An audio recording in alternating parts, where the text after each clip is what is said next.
to our very first podcast of Exit Only Theater. Woohoo! Episode 001. Yes. I'm JP Lee, and this is Adrian. Yes. I'm the hairy guy. You can hear the hair right through the speaker. We may or may not provide photos. I don't know if that's safe to do. Not the ones that are camera friendly. Yeah, no.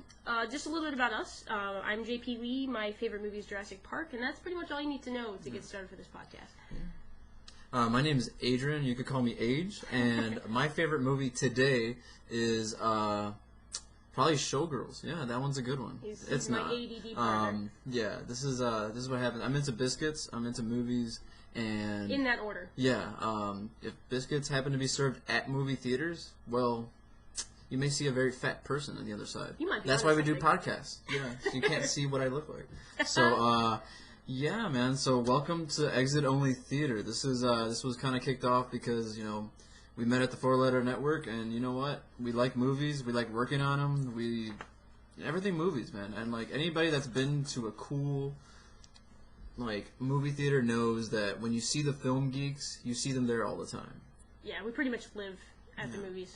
Pretty much. We have our favorite seats. And it's usually. I mean, your favorite, guys know. Yeah, like your favorite kind of popcorn. No butter for me. How could you? Dude, it's like, no. You're healthy though. No, it's you're just, healthy. No, it's biscuits aside, you're pretty healthy. Biscuits are. Oh gosh, man! But no, this is really exciting. We're glad to bring our take on movies to you. Whoever, all 5 of you that will be listening for this first one. Absolutely. But hey, man, we'll grow exponentially. Yeah, you'll thank us later. And feel free to disagree and argue with us on Facebook, Twitter. We've got pretty much every account set up. We'll post links below. Yeah, man. Politely, please. Oh, yeah. Of course. Because we're always right. No trolls allowed. Yeah.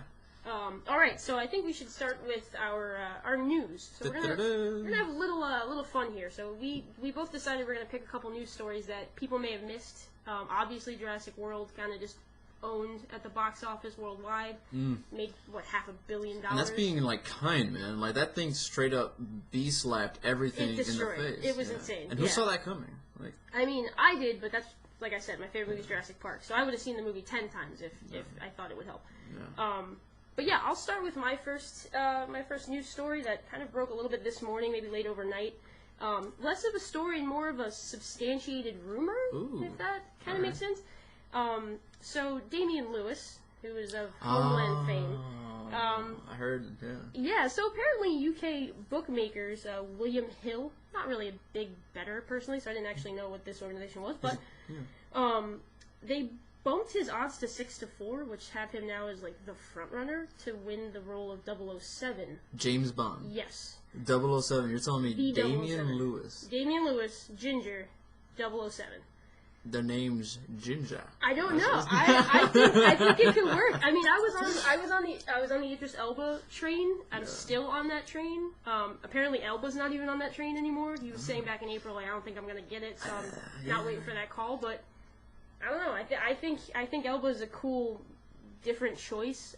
Lewis also is a different choice. He's an awesome actor. He's on Homeland, and I feel like I think that's probably what got him in the discussion. Yeah, the notoriety recently, for sure. He's definitely been around. I think he was in Band of Brothers, if I remember correctly, which that's everybody was. But I'm watching that now for the first time, and that dude, I believe him to be a leader. And that James Bond, even though he's not necessarily a leader, he's a man's man. He's got to command attention. The guy, unless you're Sean Connery, it's hard to kind of, you have to work at being James Bond. Daniel Craig is an angel-eyed dude.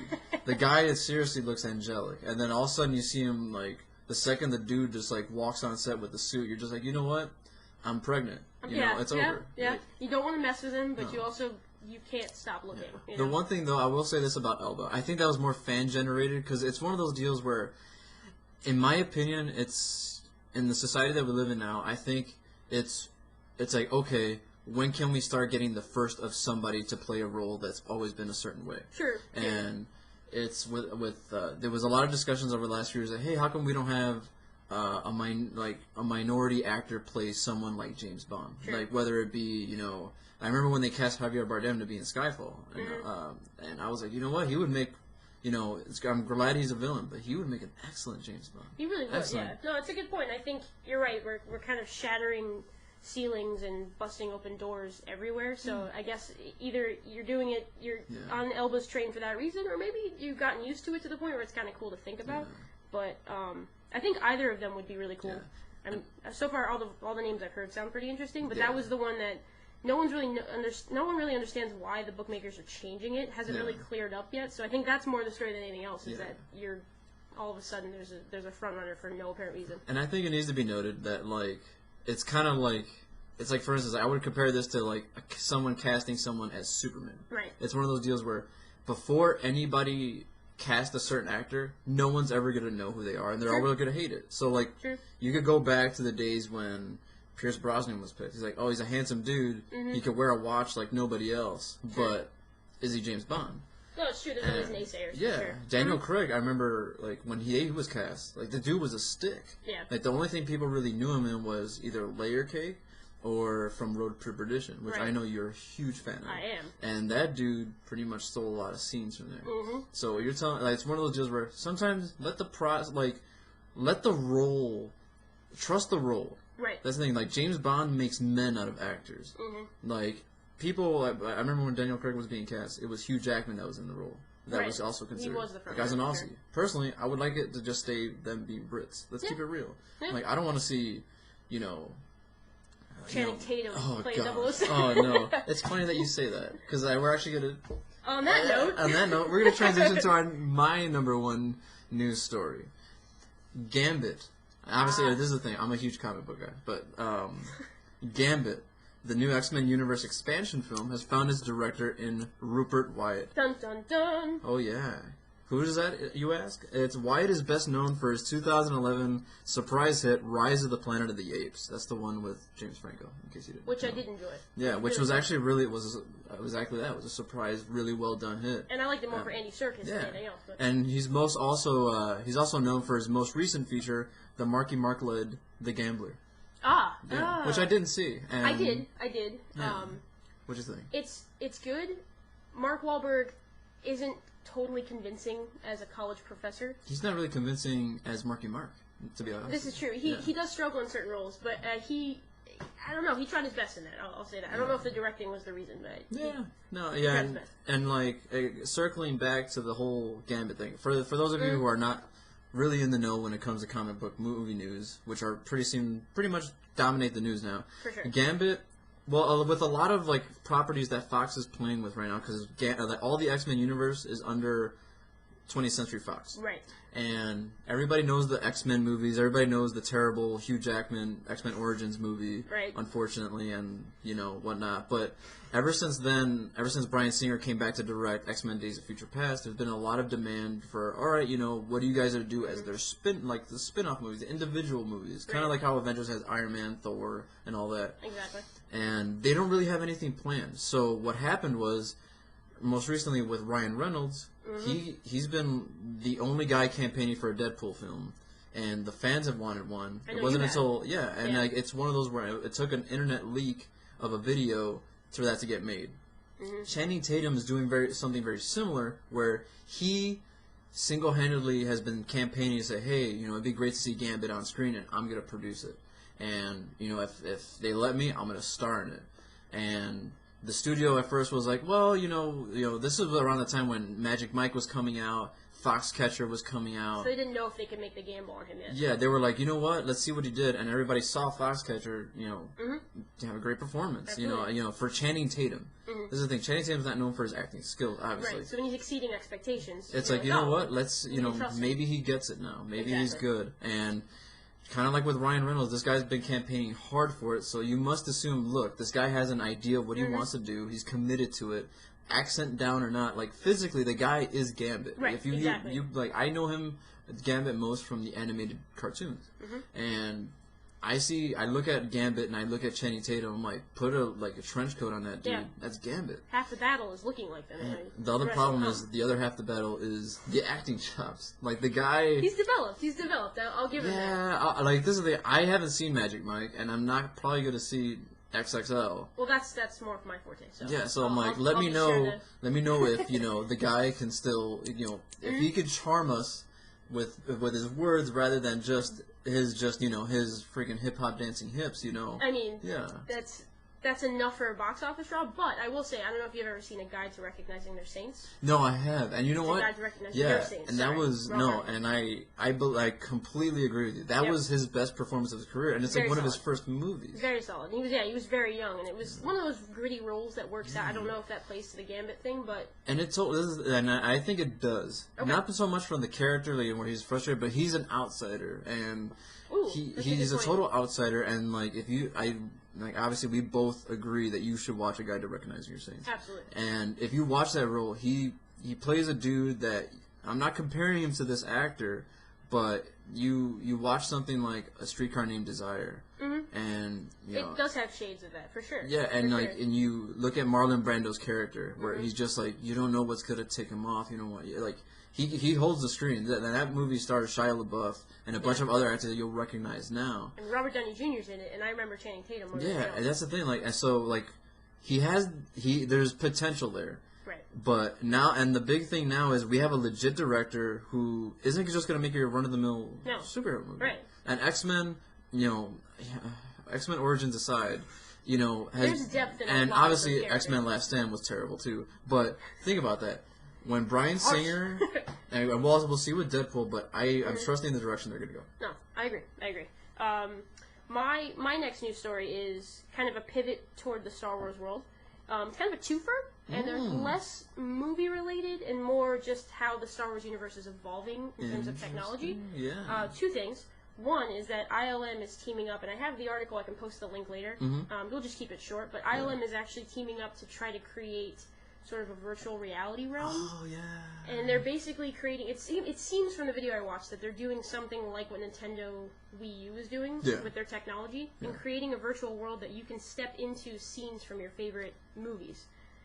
I think they're going to try to do the technology. They're going to have a formal release on Friday of what movies they're going to do it with. Yeah. But it looks like they're going to try to do something with the new Star Wars to try to give you a different look into the movie. And you can actually... It's less... Video games give you an interactive vibe, but there's no objective in this. It's basically just giving you an opportunity to be a part of the movie and to interact in that space, if not manipulating the actual story, so to speak, which to me, in and of itself, is cool. That's why people like Minecraft and all these things. It's not necessarily that there's an objective, it's just that you can be in a world. You can kind of step into it, which I think is interesting. So you're telling me that eventually I could be hanging out with a bunch of Wookiees. You could be in a cantina probably eventually. Okay. If you wanted to listen to that This song is where I say, I look at my bank account and I give them everything. I give them everything. This is such a cool idea. I read this the other day too. Yep. And it's one of those, you can sit here and say, oh, who cares? You're not really there. I'm like, dude, you're telling me that I could walk around Tatooine, hang out with whoever I want to hang out with. There could be no one around me, but you know what? Yep. I could walk around. I could literally kick rocks all day. Yeah, just to physically just to see that, just like that's worth any kind of money. That's like being. It's just you can't put that into words. Like everybody saw the Star Wars trailer, and there's no one that did not cry. No, yeah. Like I cried on the way home. Like I'm not. There's no shame. Like I saw it twice in my car. I literally couldn't stop thinking about it. So you're telling me that, you know what? We're going to put you in a scene. You're going to be Boba Fett. You're going to look down at your feet, and you're going to say, dude, check out my sneaks. Like, that's where that I am Boba Fett. Absolutely.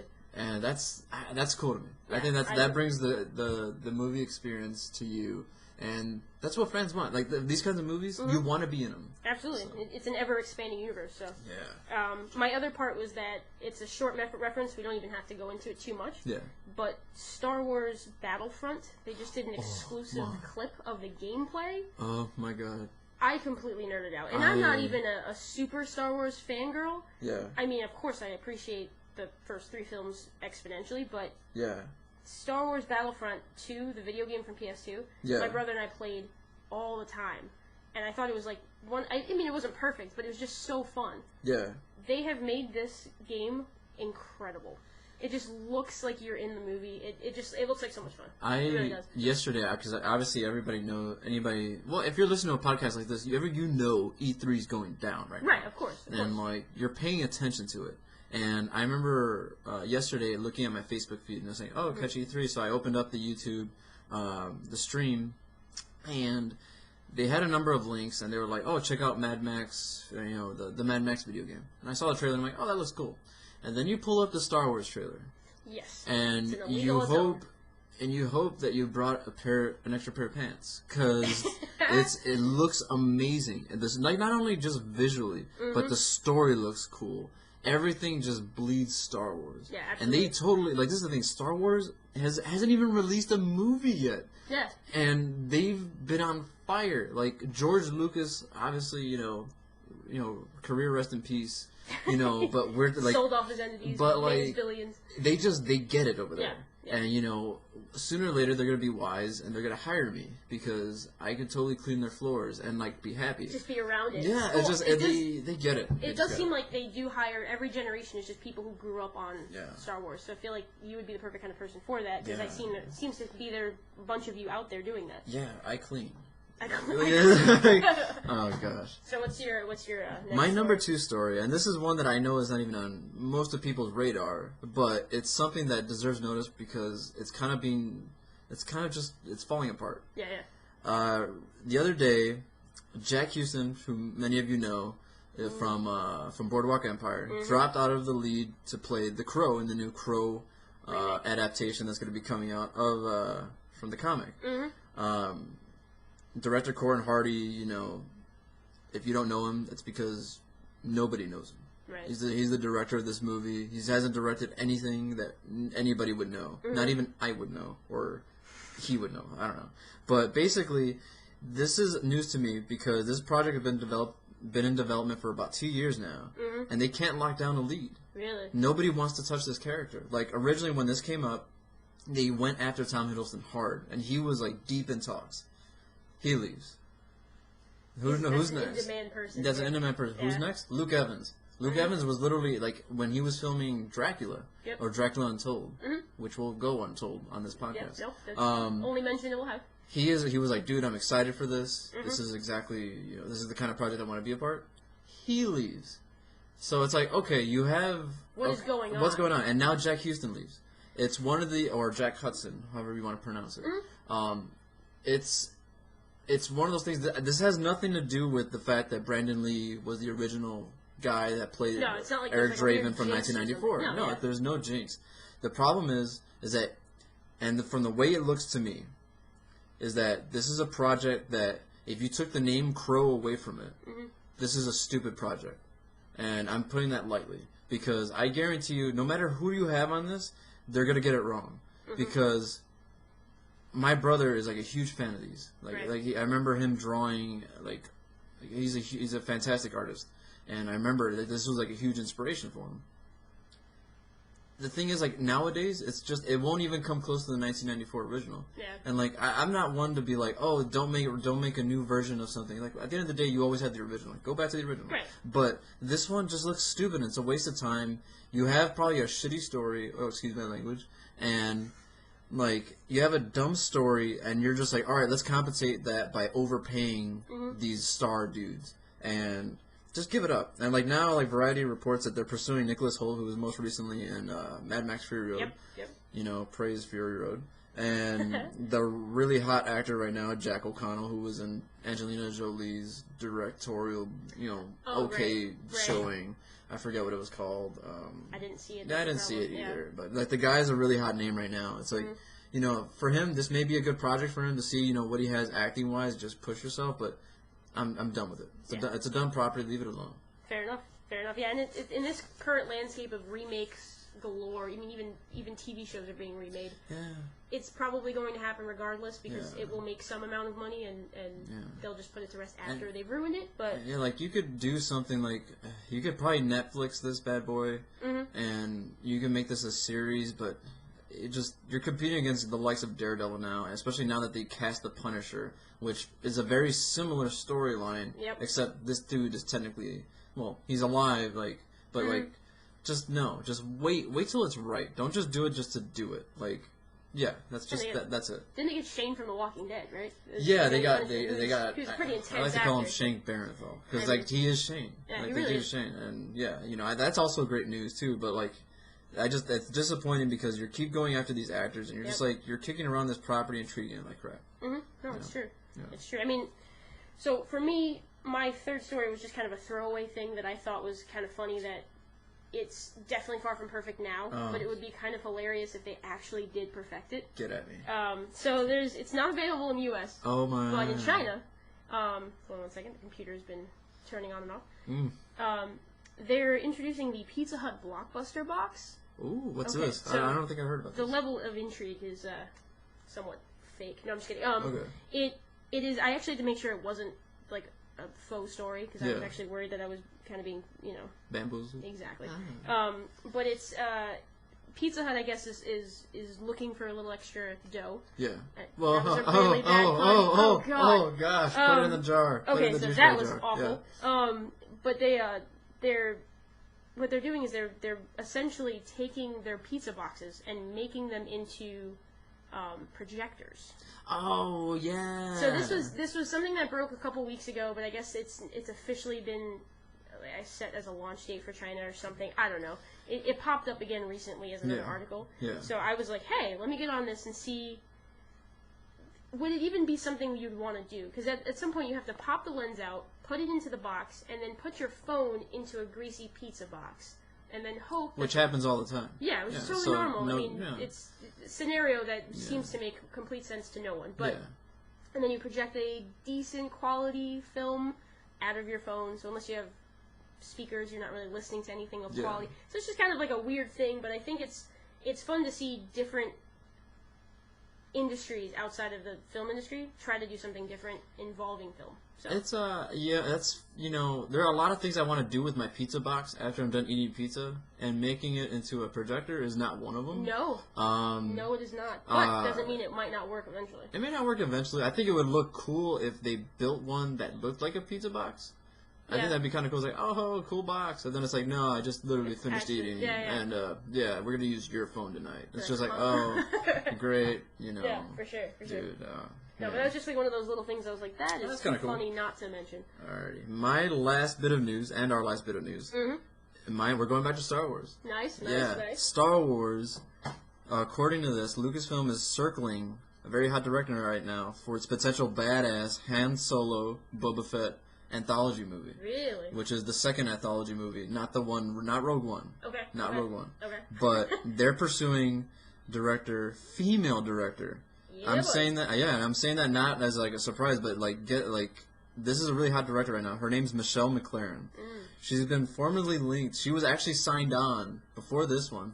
She was signed on to do DC's Wonder Woman picture. Ooh. And they were out in the news saying, we're going after a female director. We want this to be true to female fans and the female character. Like, let's literally, even though it shouldn't matter, but it adds that extra touch. It's like, you know what? Yeah, that's pretty badass. But absolutely. She left that because of creative differences, which the cliche creative differences. Of course. Yeah, like me in the bathroom have creative differences. Yeah. We won't go there. Yeah, but no, like Michelle McLaren, obviously she's not a big time name unless you watch Game of Thrones, Breaking Bad, Walking Dead. Those are the three biggest shows in the U.S. right now. Maybe even a lot of the world. And she's directed some of the most badass episodes for those. So you're telling me that you're going to give her Han Solo and Boba Fett? I see potential. I see potential.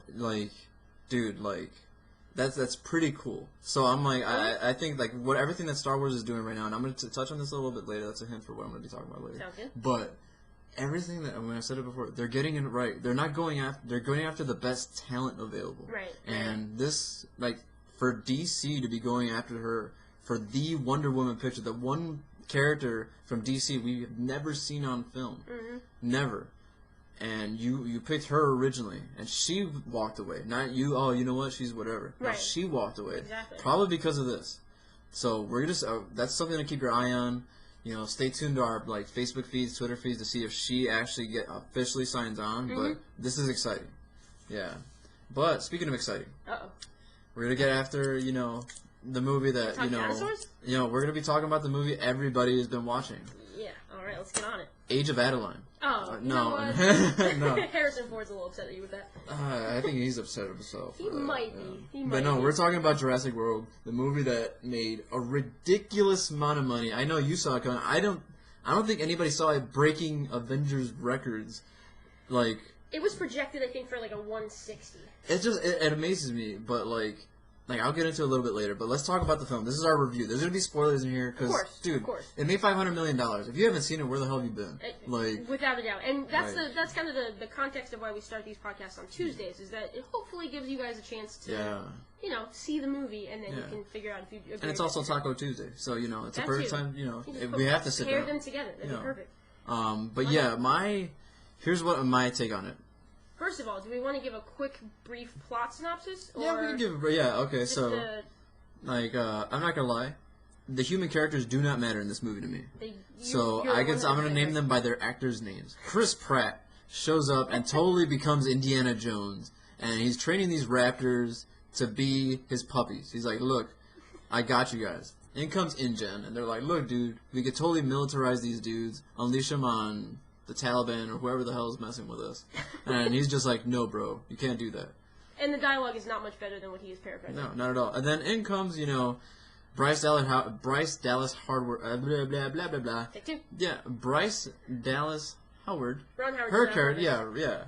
Like, her character shows up, and she's the total cliche, I'm a stick in the mud, I'm a totally professional chick wearing, shoulder pads, wearing heels everywhere I go, which was actually pretty cool. Yeah, there were a couple scenes that I was like, I couldn't do that. And her little nephews, I believe, come to visit her, and she works at Jurassic World. She's in charge of pretty much the operations of the park. Yeah, exactly. And we follow her, and we see that she and a lot of the people, scientists at Jurassic World, were developing what they called the Indominus Rex. Yes. Which is the name I will use in my first porno. That's only if this podcast doesn't work out, though. Well, yeah. That's plan B. That's what you do. No, but of course, things go wrong. Yep. They did not see anything coming, and by anything I mean nothing. And obviously, one thing leads to another. The dinosaur escapes, attacks people, and then the stumbling, bumbling park employee opens a gate. Yes. Of course, the fat dude. Yeah. But, of course, it leads one thing to another, and it leads us to this crazy adventure of Chris Pratt and his badass Velociraptor to totally just rock shit in this movie. That being said, it was an awesome movie. My take on it is a lot of people were criticizing, like a lot of podcasts and a lot of reviews I read were saying, there's not much substance there. I would compare this to Fast 7. If you guys haven't seen Fast and Furious 7, it's probably the most fun I had in a movie theater right next to Mad Max. And this one is right up there with it, just because it went back to it went back to some of the subtext from the original 1994 film. It was like, 93. Even though we can do things, should we do things? Yeah. Should we manipulate with nature? Yeah. Can we assume that we're going to be in control? And it hints at that. That's the thing. Like, a lot of the sequels before this one tried to reduplicate that. Right. And they were like, all right, let's keep writing that. It's like, no, let's hint at it and let's just see what we came here for. Yeah. Dinosaurs. Let's see the park actually Let's see the park operational. Let's see dinosaurs doing what they do. And we see that here, and we get it turned up to 11. Yeah. We see, and man, like... And I like the way they did it in the movie, is that, I was totally content with there just being like an hour of us wandering around the park, which I think was just a selfish thing in myself, that I just wanted to see the park. Yeah. But I like that they intercut it with what was already starting to be a breakdown in the security and what was happening with the wreck. So it was cool that they didn't just, here's what's happening, and then they transitioned to the drama of the movie. Yeah. They spiced it up fairly well, which it was good pacing. And that was, and for me, for my take on movies, I'm never going to say, it was a 7 out of 10 or anything like that. It was a good movie. Yeah. It's either a good movie or it's a bad movie. This was a good movie. Right. Because you can sit here and try to compare it to There Will Be Blood and these Oscar movies. No. It's not even trying to be in that realm. This is a good movie for what it's trying to do. Exactly. Every movie has an intention, and for this movie, it's intending to rock your brain by showing you dinosaurs on dinosaurs blood on blood, Absolutely. And Crips Bloods fighting. It's ridiculous. It fits very much so in like that old like King Kong versus dinosaur. Yes, that's a great comparison. The old 20s films. Yeah. And that's what Spielberg said was an inspiration for the first one. So instead of us, kind of forgetting that past, they just did that on steroids with the current technology, which is cool. It's definitely, for me, I like the animatronics in the first one just because knowing that there's a tangible dinosaur in the scene just kind of makes it all the more real. Yeah. But I like what they did with this movie. It's by no means is it perfect. There's a lot of flaws with the script. I think the script is elementary. Like the dialogue doesn't carry very well. The jokes sometimes fall flat. Having seen it again today, there's just moments that you're like, if they had just had maybe one more pass or someone who had a little bit more forethought in how that was going to feel once it was edited. Other than that, I think it does what it needs to do. For there me, were some silly parts. Yeah, of course. The scene that gave me, it gave me like a gasp. I was just like, well, like seriously. A bad gasp. Yeah, it was Bryce Dallas Howard when they were at the waterfall, and she's like, "All right, I'm gonna just roll up my shirt and I'm gonna put my hands on my hips and be like, I'm ready." And I'm like, jeez. And I realized why that bothered me. Okay, so I was trying to rationalize it as, she's rolling her shirt up like Ellie Sattler was doing in the first one. Yeah. Didn't help me. Didn't work. It fell flat. Because for me, the joke was that he was saying you wouldn't last 2 minutes in those heels. And then she ties her shirt, and you're like, how does that solve the problem? Yeah. You're supposed to be one of the smartest people on this island. Yeah. And there's a boy. Let me just make no sense for 10 seconds. Yeah. It just was kind of like one of those weird She moments. was, I would say, like, she was, like, I just didn't like her character. I don't think it was her fault. She tried. No, Bryce Dallas Howard really tried to carry this role. Yeah, and it's one of those either you sign up for this movie and you know what you're going to be. Yeah. And, more power to her. Like, if you get a role, you get a role. Yeah. I mean, I would take the role in heartbeat. Yeah, dude. Like, I would roll up my shirt. Yeah, heels, exactly. I'd run in heels. Not that I have heels, but, not the first time. But, it's one of those deals where, like, it was forgivable for what they used her later. Yeah. She, like we said before, she was in, like, and there's a big story now, it's like, she's been running in heels, she did everything heels, she was literally training, like, when she did exercise, she was exercising in heels, she was very adamant saying, I want to show that a woman could do all this stuff and, being a pretty woman. If they wanted to, yeah. And probably, obviously, spoiler alert, the ending scene where she's running, and you see her in heels, and what's behind her? Probably the greatest, oh my god, dude. Like, everybody in the, I was sitting right next to you when we were watching it. I gasped. I was like, oh my god! I lost it. And it's just as good the second time, too. It's just one of those things where you're like, you start to get giddy when you know it's coming. Yeah, and you totally thought that T-Rex was gonna die. Like, Indominus was like, I got you, dude. I have exactly, arms. and that's part Michael Giacchino's score, because when I saw it again, I noticed that, and this is part of the problem with the tone of the movie, I think, is that there were needless deaths that obviously, like, people are going to die in the movie. That's kind of part of the quote-unquote fun. Yeah.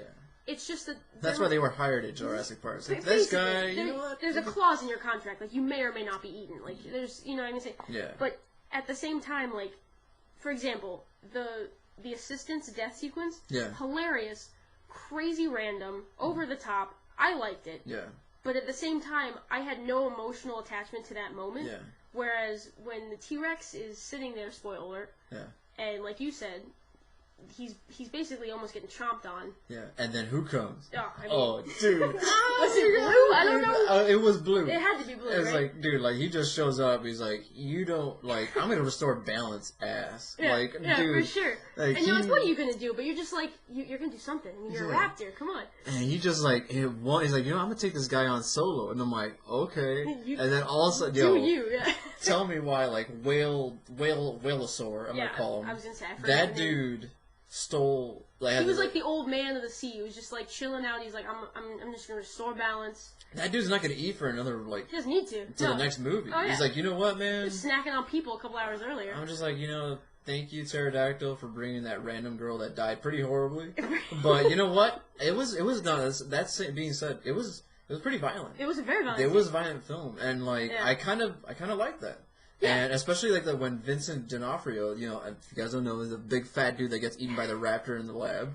Like, that scene was actually terrifying. They even paced that one very, very well. They just literally sat there and he's like looking at it, puts his arm out. You're like, oh god, he's gonna have it. Oh yeah, and it's one of those. It's an inevitability because you know it's going to happen. Yeah. The one thing is, it's a little random that and I think they shoehorn the fact that they're like, oh, they're at the visitor center and there's a raptor. It's kind of like the same sequence from the third act of the first one. Yeah. I'm totally okay with. All this pandering to the first film, I'm 100% okay with. Yeah. Sometimes it completely stops the film in its tracks. Yeah. And I was okay with the nostalgia of those moments. Yeah, man. I mean, some people had problems with it, but in this case, it was like, yeah, it was totally random that this raptor just happened to find them in the visitor center. There was a cutaway to them, like, the two raptors in the road following the Rex, like, oh, they're going to meet them at the center, like, you're supposed to make that cognitive leap. But you're right. I mean, you see that coming, and you're like, every line of his dialogue in the movie was just over the top, and he was just seething like bad guys. So you're like, of course I want just an over the top ending for you, you know? I'm not gonna lie, and it makes me happy. Yeah. Because I think this is bringing back the return of the 80s action movie. Because which you are an ardent defender of. Because they are what they are. This is the thing, like, if you watch, and I'm gonna compare this to Fast 7. If you watch that, you just sit there, like, there's a scene in Fast 7 where, Vin Diesel's like walking down and like he's talking to dude, what's his name? The dude from Tango and Cash, dude. Kurt Russell. There you go. Kurt Russell. He's talking to Kurt Russell, and Kurt Russell's like, I was gonna let you get there. And Kurt Russell is just like, oh man, you should try this Belgian ale, and like, you know, Vin Diesel, I'm a Corona man. He's like, of course. And then he's like, and then of course Kurt Russell. Well, funny you should say that, and brings out the Corona bucket, and I'm just like, you know what? But that brings you back to Jurassic Park, because they had so much product placement.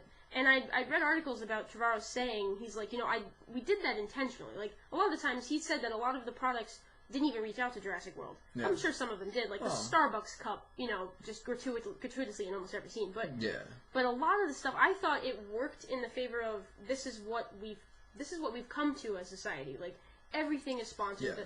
It's the Terminator show at Universal that used to be there it used to be Kodak sponsored. Like, that's what happened in the last 10, 15 years. So I didn't mind it as much. And I'm glad you brought that up because, like, you know, and all, like, to get, like, really gritty and, like, inside the subtext of the movie, you know, the film itself points out what's going on. Yeah. Like, where seeing dinosaurs isn't enough. And that's sad, because I like to think that it is. Yeah.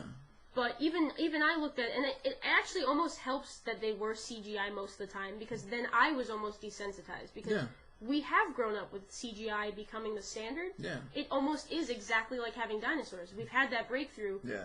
It's not enough anymore. No. I don't know if it means we need to return to practical effects, like Mr. J.J. Abrams says he's going to do in the new Star Wars. But it has it's an interesting parallel. You know? Yeah, and you know, and that goes to show you, like, if you like. Go back and watch the original. Like, you and I, like, I was watching it last night. I love Jurassic Park. It's one of my top 3 favorite movies ever. And it's probably one of, if not the most important movie to influence everything I've wanted to do. Absolutely. Where you watch that was 1994. It still holds up now. You watch that, and you watch the raptor scene in the kitchen. Yeah. You're terrified. If you're telling me, like, these don't look like CGI. No. And that was, like, think about, like, CGI around that time.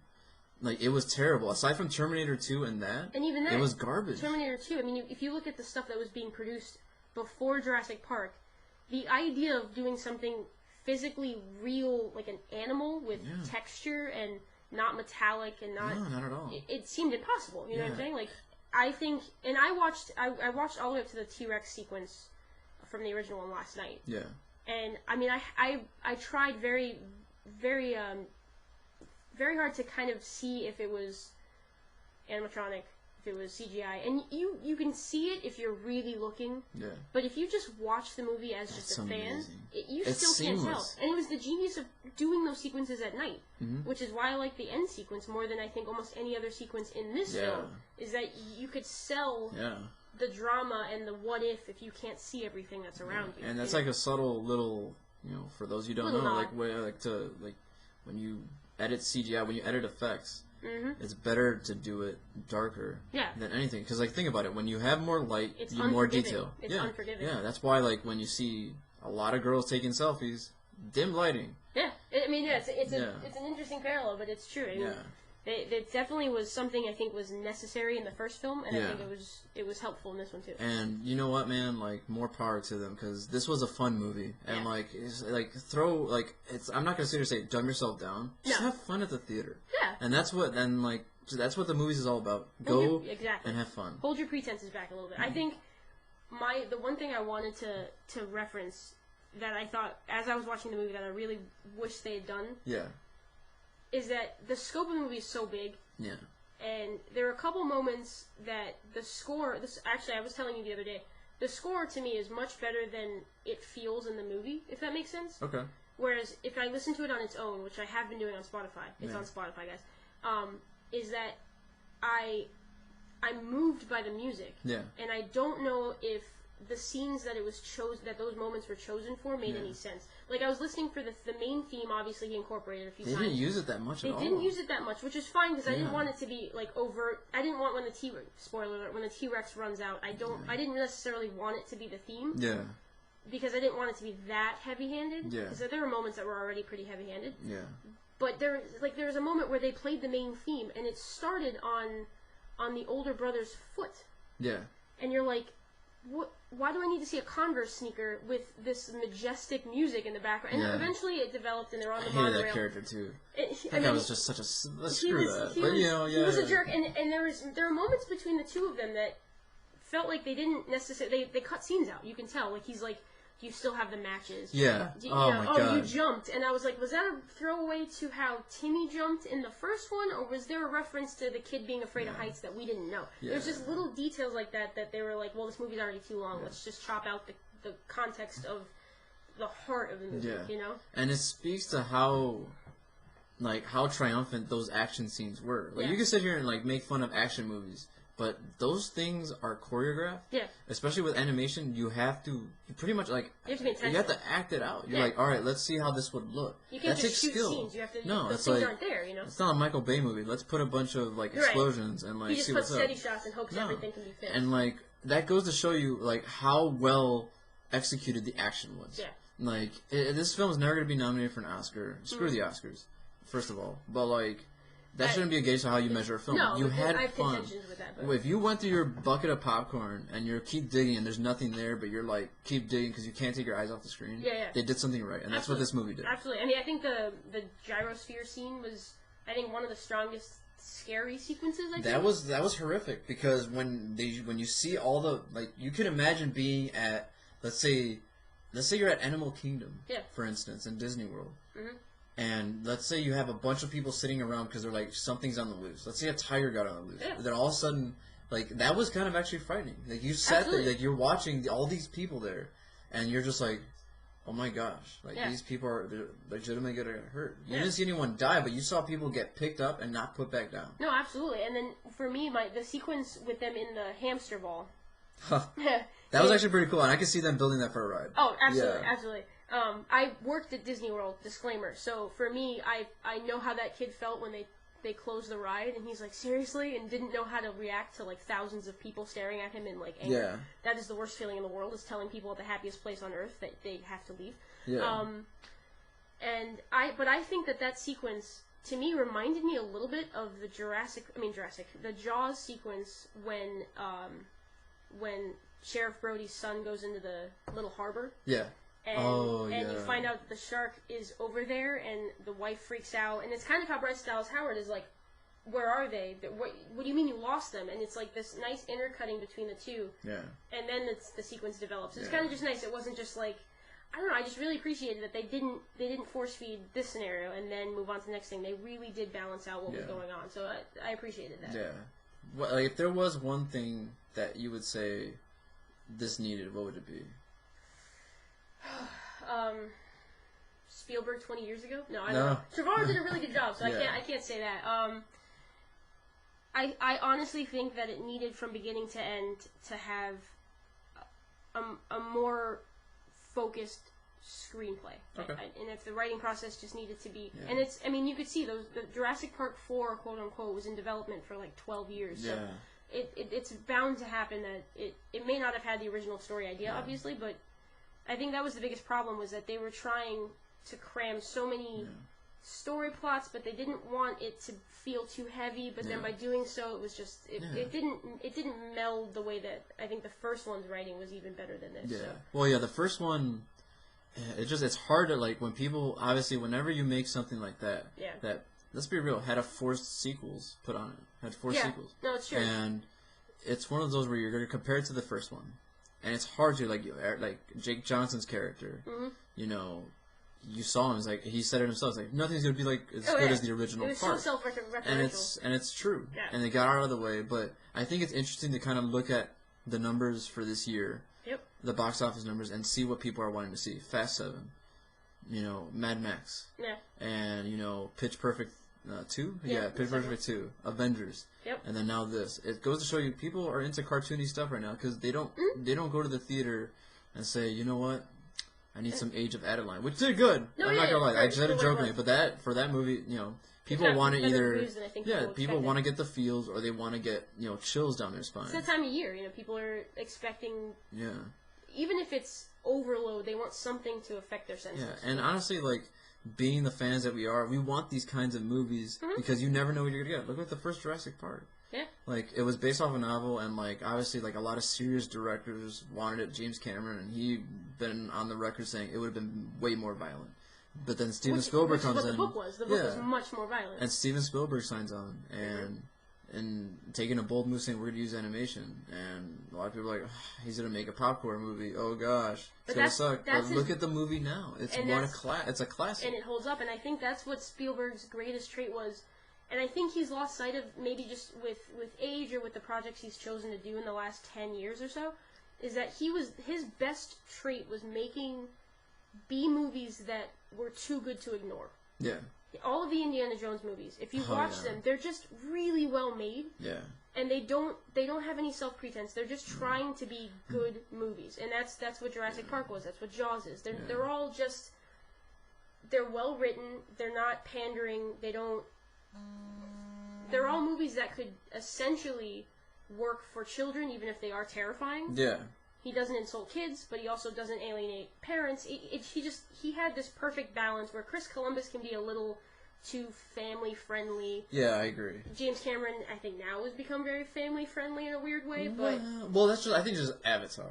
Yeah, I mean, but Titanic even could have been so much more intense. Like, obviously the whole sequence, the whole hour and a half, second half of the film was definitely very realistic, but it was still PG-13. That guy's so organic now. Like, I say that, like, that guy's like a solar-powered dude. Oh, and he totally is. Yeah, and Hollywood got to him. Like, I want him to be like James Cameron from Terminator. He's like, you know what, let's just blow everything up. Yeah. I want to live in the post-apocalyptic world where I see those metal robots. I'm like, you know what, James Cameron, please come back. I was gonna say, I think you missed the point of that movie a little bit. The post-apocalyptic thing was a bad thing. Dude, I will seriously build up Cyberdyne and just like, you know what, bring it on, man. What happens? You let this kid talk, all of a sudden he just goes into his alternate realities. You know what, man? Sometimes you need a T-800 in your life. Cyberdyne and biscuits. Dude, oh my God. This should be a recurring joke for the rest of the podcast. I'm trying to think if there's anything else specifically to the movie that I want to talk about. Like I said, I touched on the music. Maybe placement could have been better. I think it was for, and everybody, like, it doesn't take like a film expert to understand what it was trying to do. Yeah. And they nailed it, man. They freaking nailed it. They did. You know, do I want to see Chris Pratt back in this role? No, but it was, I think, he was pretty honed in, but he had a memorable performance. He did. And it was like, there was one shot I remember. It was right after they get off the Jeep when they see the dying dinosaur. Yep. And he tells Bryce Dallas Howard, hey, stay in the car. And the camera stays on him for like a good 6 seconds walking on the dinosaur. Right behind him. And when he's holding the gun, I couldn't help but think, like, jeez, man, this guy. Yeah. And like the rumors have been, the guy has been rumored to be the next Indiana Jones. And I saw that part. I was like, he didn't even speak a word, but he's just walking down with the gun, and I'm like, this guy's Indiana Jones. Like, I'm like, you know what? I originally talked to you about this. He's not Indiana Jones. You weren't on that boat, yeah. And all of a sudden I saw this movie, and I'm like, you know what, man? Give him any role that he wants. He's not just Star-Lord. He's not just Andy Dwyer. I think that's what it is. He had to shake the Andy Dwyer. Yeah, and he's totally he had a hint of militaristic kind of like discipline in this role, and it's you know true. what? I'm not gonna overanalyze and be like, oh man, his career is really the way he was able to keep the beats. His biggest challenge now is just making sure that he doesn't overexpose himself media-wise, and it's a lot of women would like that. This is true, and he has been on the record saying he's never going to gain weight again. So I feel like he's on a mission to stay as the sex symbol that he's become, which is totally fine because it's getting him more work, and that's cool. Yeah. But I think he just has to be careful not that Jennifer Lawrence has done this, but there's the timing of your projects, and he can't necessarily control that. But when you're signed on to Guardians sequels, Jurassic sequels. Yeah. And he's on contract for 2 more. This is the thing, like, he said that, he'll be in them, but there's no guarantee that he wants to be in. It's like the Marvel contracts. When you sign a 7-picture deal, doesn't necessarily mean you're in 7 pictures. Right. It's like, I could go on a rant about that too, but no, like, we'll wait and see. Like, Tom Hardy signed on for 3 more Mad Max movies. We'll see if he's in Mad Max. I'd rather see Charlize Theron in his Mad Max movies. That would be awesome if she was. I mean, she essentially was the lead in that film, she was. Like, there's no doubt. But we can get into a whole Mad Max discussion. If we had started the podcast a few weeks earlier, we would have kicked it off with Mad Max. Yeah. But, for that being said, do you want to move on to our next I am excited. This is my favorite section right here. Go see Jurassic World. That's basically what we're telling you. Let's make it $1 billion. See it at the theater. Like, I know I have friends that are like, oh, we have it on bootleg. I'm like, dude, this movie was this is the one thing about us. Public service announcement, don't bootleg. If you enjoy movies, they were made to be seen in the cinema. For that screen. Absolutely. For that. Don't take that for granted. That's why on demand right now, like when you get Netflix and stuff, you can release all these movies and stuff, but there's nothing like going to the theater and experiencing explosions the size of your house. Even being with people on the opening weekend. Yeah, like certain I was sitting next to you, and I totally jumped when the Raptor jumped at Bryce Dallas Howard in the car. Oh yeah. And I was like, even I love it. the hand before that too. You're like, oh, it was just like back to back to back. It was just there's nothing like it. When you get the sound, you're immersed in that. Especially the IMAX sound. Go watch it. Yeah, absolutely. But I'm very excited for this segment. What is the segment called? Retro Reel. No, actually, no. We're on Cinema Cinco. Oh, yeah, Cinema. What is the Cinema Cinco? Cinema Cinco is an idea that we had to kind of play off the top 5 that a lot of podcasts do. But ours is better. Ours is better. I mean, the name is awesome, alliterative, and bilingual. John Williams approves. John Williams does approve. We have a photo of John Williams with his autograph staring us down. He's like sitting there thinking, he's like, you know what? I might listen to this podcast. It's keeping us in check, yeah. It's as soothing as my music. It can be pretty intense, too. Yeah. No, but so Cinema Cinco is a chance for us to pick a kind of a different category that may or may not have something to do with the film that we've reviewed. In this week, in reference to the fact that Jurassic World is the first Jurassic Park canon film that does not have the magic of Stan Winston, who passed away in 2008. Rest in peace, sir. Absolutely, man was a creative genius. Yes. We thought we'd give a little homage to him. Homage, whatever. We'll keep it as is. Homage. As they say in Canada. Yeah, let's just ruin the tone of our moment. We love Stan Winston. Homage. And try to just, maybe talk about our top 5 Stan Winston creations. This is the coolest section. Like, if you're not excited about this, like, this is what we want. The reason we want this, we want you to go look up and, like, hit us up on Facebook and Twitter and say, all right, if we miss one, let us know. Call us out. Absolutely. And I think it's one of those things where it's definitely subjective and...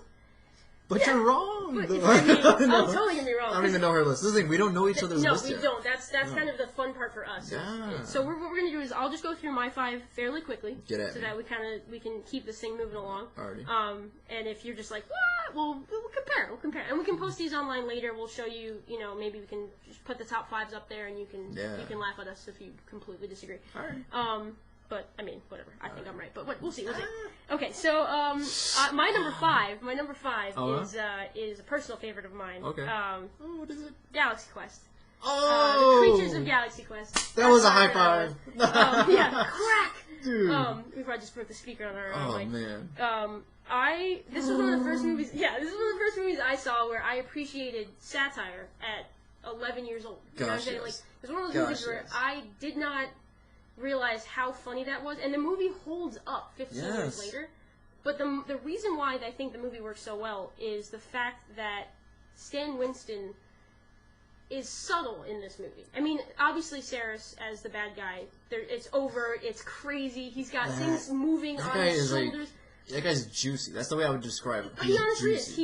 is. He's moist. He's moving. Yeah, there's things moving on him that you don't really understand. That's the way I describe my But people. at the same time, exactly. But at the same time, his face.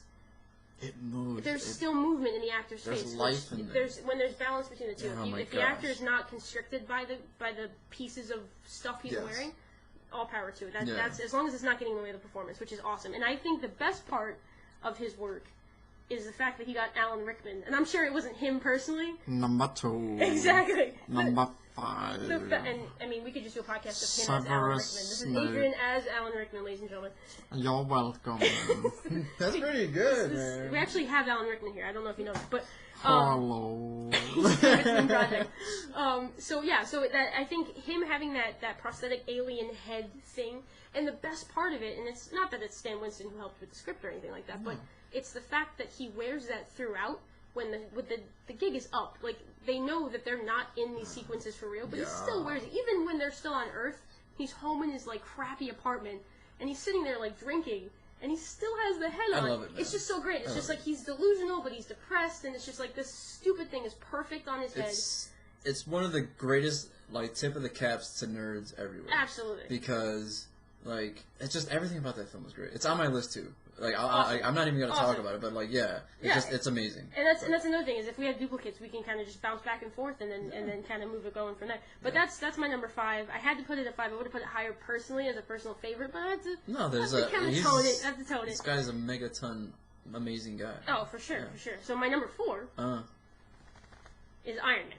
That's a good one. That's not on my list, but go ahead. I figured it would be like in your 6 to 8 range, so I figured I'd give it a little love. Mostly because that was one of his last things. It definitely was, if not his last altogether. And the movie came out in 2008. He passed away in 2008, so it was really like a kind of a sending off movie for him. Yeah. For me, Iron Man works as a film in the fact that it launched the entire Marvel universe. It did. So that can't be ignored. It and did, I think he created. Even if it was him and his team, we said earlier, it's hard to find a lot of the information that we need to find to see if, like, what he physically created versus what his team helped create. Yeah.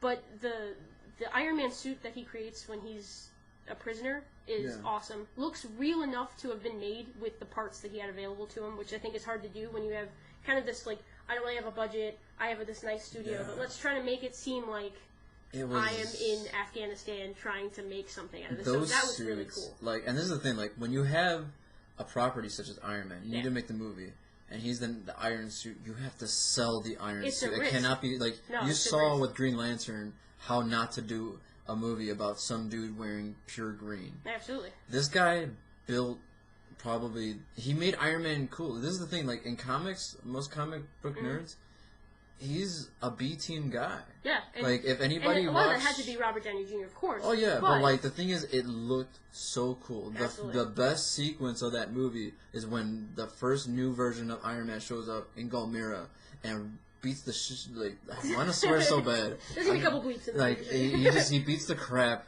out of all the terrorists. Yeah. Like, when he lands and you're just, doom, and you're just like... Oh, the sound effects alone in that movie. The thing is, like, I agree. Like, this is the thing, like, when you have the Iron Man property and you nail the Iron Man suits, not just his suit, but Ironmonger, and you nail the very first suit, Mark 1, and you get it, and you're just like, dude. And when you think about it, they took a risk with. And they totally pulled, like, I hate to interrupt you, but they pulled a Jurassic Park where they mixed CGI with the actual suits, and they Stan Winston again. They have to compliment. He had to have had a role in that, saying like, dude. Check out my suit. There has to be something tangible. You're gonna do half and half. You're welcome. And I think that's the biggest flaw with Jurassic Park is Jurassic World is that there wasn't enough tangible dinosaurs, to make that connection. But Iron Man is my number 4. All right, what is your number 3? My number 3 is a tandem of 2 that I connected together because I did not want to not include both of them, but I had 2 others that I needed to. Breaking the rules and show one. Totally breaking the rules, absolutely. Yeah. This will be my one pass. I'll try to keep it to 5 next time. I think I actually crammed 8 into this one, but 2 into this. My number 3 is Terminator and Predator suits combined. And I know that you're going to have a problem with this. I have a very big problem. This is my personal list, so all fans need to ease up off my back. I'm gonna hit up your husband yeah. to divorce the crap out of you. Yeah, seriously. Like, how dare you? Seriously. But well, go ahead. That's the thing, is that we didn't. I don't think either of us really grew up with Terminator and Predator the way that I did with some of the other films. But I knew how important both of them were, just in the way that they aesthetically fit the roles of the movie, the time in which they were made, where you had to have the creative vision to do things in in real world scenarios. You couldn't CGI away everything. I think both of those suits, Predator specifically, you can't really tell how there's a person anywhere in that suit. Not at all. And that's what is the huge... And I noticed this earlier, is that Predator and Jaws, to me, have a lot of similarities in the fact that there's so much time you don't see the creature. Yes. There's so much time building up to what is it going to look like, what is it going to do. And for Jaws, it's literally just how big is it going to look. You already know what a shark looks like. You're worried about how it's going to eat someone. Versus Predator is like, you don't necessarily know what they're dealing with. And that the stakes are so high in a movie like that, and only someone like Stan Winston could have delivered. You know, and he did. And that creature is terrifying. And I don't even remember the movie that well, and that's blasphemy. How dare you? I know. We're going to have a movie night, so imagine, I bet in a couple of days we're going to have a little podcast probably talking about We're going to have, like, eventually, we're going to have a podcast about our favorite 80s movie, and that's mine. That is literally my favorite 80s movie. That includes awesome. Star Wars, that includes all of them. That includes Indiana Jones and Back to the Future. You're welcome. Dang. Yeah, but no, go ahead. That's continue. heavy. That's heavy. That's continue. Heavy. No. This is. I will defend Predator later. Absolutely, and this is the category that I felt I was a little out of my element, because I honestly did not grow up with both. I've seen the Terminator movies all. And there's no wrong answer. Yeah, there's no wrong answer. These are all these are all timers. This is our subjective list for sure. But that's my reasoning for why I shared both of them. They're both on the list. That's all that matters. Exactly, and I didn't want to exclude them. I just don't think I had the expertise to really drop a lot of love for them. So. Yeah, I know aliens. I'm a scientist. Right. So I feel like you'll do them justice. Yeah. My number 2 is also a share. Sorry, but I had to get these two guys in here. But I have an argument for why. Okay. So for my number 2 is the original Raptors from Jurassic Park. Nice. First, I will explain them really quickly. Is that they were perfect. They were the villain of that movie. They were perfect. Yeah. I mean, the only flaw is that in the first 5 minutes, he explains that the claw of the raptor is in the middle of their feet, and then when you see them in the movie, it's on the indexy finger side. That's a minor detail. No, that's something for someone like me who's seen the movie 100 times would notice. Yeah. But they were terrifying, and physically being in the kitchen. I mean, we've talked about it. I mean, There's just so many moments in that movie that are terrifying because they can act. That's the thing. Not just the CGI ones. But the one where there's 2 people in the suits, it's that's incredible. Amazing. It's incredible. Like, one dude's head is up the other dude's ass. And you know what? The visual Give them an Oscar. Terrifying, absolutely. Just for the hours they spent. Time earned, for sure. My second part to this is the exact opposite of the Raptors. Is, to me, one of my favorite animals in Jurassic Park is the Triceratops. Oh, that's a good one. You can't ignore the breather. That one. The breather, yeah. Because and it goes back to exactly what Alan Grant said. He's like, when I was a kid, this was my favorite, and as I look at it, it's the most beautiful thing I've ever seen. Yeah. And that's exactly how I feel when I watch those movies. And for me, the short aside is that when I went to Universal Studios as a kid, they had a little section. I don't remember if it was Universal Studios Orlando or Hollywood, because I went when I was a kid to both. But there was a section of the park that had a little enclosed pathway that you can kind of walk. There was a bunch of I know what you're talking about. Yeah. So I think that's World. I think that's Universal Universal World. Yeah, Universal Studios. Yeah, because you're thinking Disneyland versus Disney World. I got you. I was like, totally. Yeah. But when you turn, you see the Triceratops is sitting there. It might not have been the same one, obviously. Yeah. But it is very similar in the way it's sitting there and its movements. And obviously, I knew it wasn't real. Yeah. But for about a tenth of a second, your heart skips a beat and you're like, oh wait, no, hold on, remember where you are and what time it is. Yeah. But that brief moment of just loving the idea of dinosaurs, it's amazing. I feel like I'm 5 again every time I see that scene. So that's why that's my number 2. They're both polar opposites in dinosaurs, but they are both essential to the movie. Yeah. What's your number 1? My number 1 is obviously the T-Rex. Nice. The T-Rex. Very nice. And I put the T-Rex for obvious reasons that I will not go into. There was a discussion on Reddit, because yes, I go on Reddit. I'm a little hipster that way. There was a discussion. Coffee. Yeah, right. No. There is a subreddit It was talking about if you could pick any prop from any movie to take home, what would you take? That's a good one. Oh. And, of course, toward the top of the page was the T-Rex from Jurassic Park, which I sadly found out as the discussion was going on, does not exist anymore. It disintegrated because it got so wet during the filming of some of the sequences that the foam actually fell apart. So it wasn't like they weren't trying. It was at Stan Winston's studio until they opened the door and, like, it was falling apart. Yeah. But people were like, the CGI one? Like, they were so confused. And I was like, so people were posting pictures of what the actual animatronic full body looked like. It's amazing. And they were like, I need to rewatch this movie again. And people were rediscovering just how jaded we've become that everything is so CGI. And they're like, wait, there was actually a physical dinosaur in that scene. They just assume. Yeah. And I was like, just the fact that it was convincing. I say he, but I know they were all female, whatever. Yeah. But that T-Rex was so convincing in that movie, and that sequence didn't even need music to motivate you into being scared out of your mind. The eye itself, the fact the eye could move, pupil dilate, like holy crap. That kind of detail goes to show you what kind of a master Stan Winston was. Absolutely.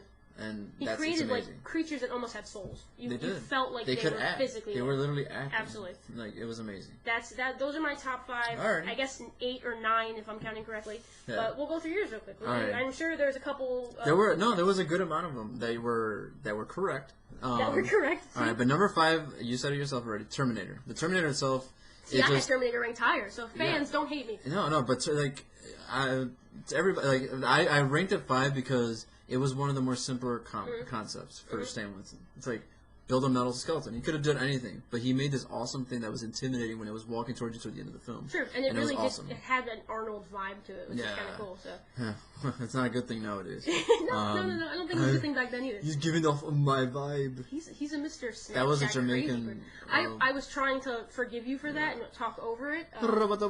He's got 2 good impressions and he's got some train wrecks, ladies and gentlemen. Speaking of impressions. Number 4. Galaxy Quest, man. Everything about that movie was great. It goes on so like you could tell he had fun with this. Yeah, absolutely. He was like, you know what, guys, let's just throw out there. It's like the thing, the little spider legs on his head, Osiris. Oh yeah, for sure. And it's just like we're so cool. They were moving and it was twitching. It's amazing. It's really great. Like if you're not like this kind of list is like for people that if you're not watching Face Off on Sci-Fi to see what goes into this stuff, where when you see guys like Doug Jones, like these actors that you may not know about that do, but you've seen them, and you don't even know. Hellboy, like the big skinny blue dude. Yeah. Doug Jones acts in that, and he says it all the time. Like you need to be able to act inside the makeup. Yep. And in Galaxy Quest, you see everybody acting in the makeup, and it's a B movie, seamless. But it's one of the great B movies that people don't give enough credit to. Perfectly cast, by the way. Number 3. And get this. Yeah. No one knows this.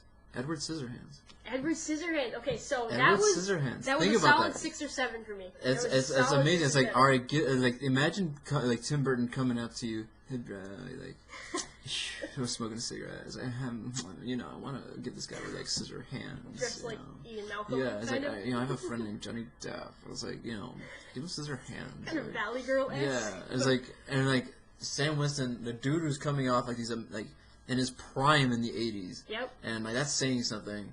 And he's like, all right, I got you. Comes out with this amazing look for somebody that's not that created pretty much a look for like gothic people in the 80s. Yeah. It's like this tight rubber stuff, and it's like you could believe that it's part machine. Yeah. Honestly. And like you see not only that, but like the dude also did makeup, guys. Like it's not. No, it's not just. That's the thing. It's not just and he gets credit for that. And it's like he did this kind of stuff for something like a film that was very touching. He can be very subtle. And that the way they shot it and everything was very subtle, but they made a point to highlight the Scissorhands. Obviously, it's Edward Scissorhands. Of course. But when you do that kind of work, it better pay off. Like, you better put it on screen, and it does, and it looks terrific. I agree. That's number really 2 is Predator, and it should be a number. It should be in its own damn category. Okay, because I can see the think about it like this, and this is like for those of you who don't know about Predator, watch it now. Because if there wasn't a Jaws movie, Predator would get a lot more credit than it does now. That's a good point. It's a product of its time, too. It's a product of its time, and that's the thing. Like, people think, in the 80s, it's an Arnold action movie. It's like, watch that movie. Yeah. Arnold gives probably the best performance of his career. And you have an amazing beastly cast. This is the manliest movie you'll ever see, probably right next to The Grey with Liam Neeson. And the Expendables would try, but I feel like it's forced. It's forced with that one. Yeah. But and there's only gratuitous. and all of these dudes that probably all combined bench like 3 million pounds. They could lift Earth if they get their needed to. asses kicked Yeah. by something you can't even see. And when you do see it, it's something that we've never seen on film before, a Rastafarian alien. Yeah. And no, and I say that seriously. It's like you see this thing that you don't understand where the inspiration came from. Yeah. But like if you go on YouTube, you could watch the making of Predator. It's on there. Just type it in, watch it. It's pretty interesting. Yeah. Because Stan Winston says, they approached me with the idea after they tried to do it on their own. It looked like crap. And they're like, you know what? And Arnold told them, go to Stan Winston. He's the one that did Terminator. Remember that cool movie everybody liked? Yeah, go to that guy. Why don't you use the reference? And they went to him, and when they brought him the idea, like he was sitting with James Cameron on a plane on his way back from, I believe, Tokyo.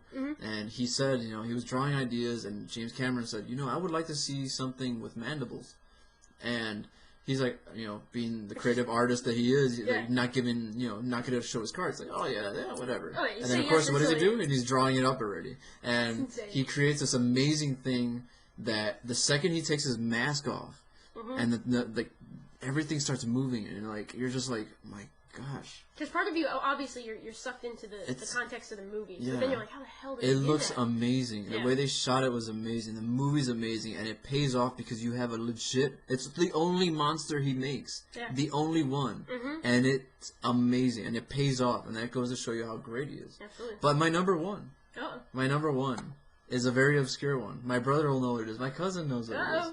It's the 1987 film Monster Squad. Everything he did about that movie. I do not know this no one. one knows. No one. I don't know if people know it. Because you said I wouldn't know it, and I wanted to know it. It's a cult following movie, and it's an amazing. It's total 80s, but it's so awesome.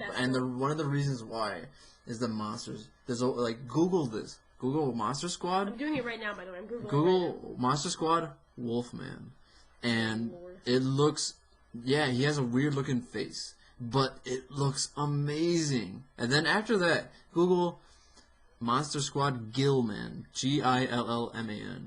And that is by far the coolest monster I have ever seen. Okay, Wolfman's like Teen Wolf on steroids. The 80s Teen Wolf, not... Yeah, and it doesn't look like, he has combed hair. No, this is a legit weird looking dude that looks part man, part wolf. But Google Fish Monster... No, not Fish Monster. Monster Squad Gillman. Gillman looks like something like a 50s It's movie. the creature from the Black Lagoon, but giving it to Stan Winston. And there's this scene in the movie when Horace, the fat kid, shoots it with a shotgun. But this dude, prior to that, is crushing the entire police department, and he's walking around breathing, sweating, moist kind of dude, and it looks amazing. I was gonna say, I feel like texturally that's got to be really cool. It's amazing. If you haven't seen the film, watch it. It's a fun 80s movie. Now that 80s movies are coming back into style with this is the year of the 80s movie. Now the question would be, would this break Adrian's heart if they remade Monster Squad? It would not break my heart because I wouldn't watch it.